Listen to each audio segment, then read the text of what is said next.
Breaking news చూస్తున్నాం. Kondapur quack arena pub party వ్యవహారం టాలీవుడ్ లో హాట్ టాపిక్ గా మారింది. ఈ పార్టీలో తాను కూడా ఉన్నానంటూ నటి హేమ స్వయంగా ఒక వీడియోను విడుదల చేశారు.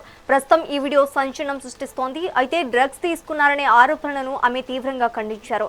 తనకు నిర్వహించిన డ్రగ్స్ పరీక్షల్లో నెగిటివ్ వచ్చిందని, తాను ఎప్పుడూ తప్పుడు పనులు చేయబోనని ఆమె స్పష్టం చేశారు. ఈ వివాదంపై వస్తున్న వార్తల్లో వాస్తవం లేదని, తనపై జరుగుతున్న ప్రచారాన్ని నమ్మవద్దని ఆమె అభిమానులను కోరారు.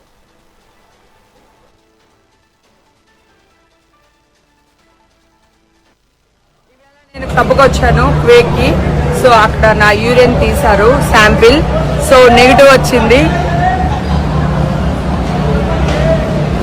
కనిపించిందా? నెగిటివ్ వచ్చింది. రేపు మళ్ళీ నేను ఈ వీడియోని పోస్ట్ చేస్తాను.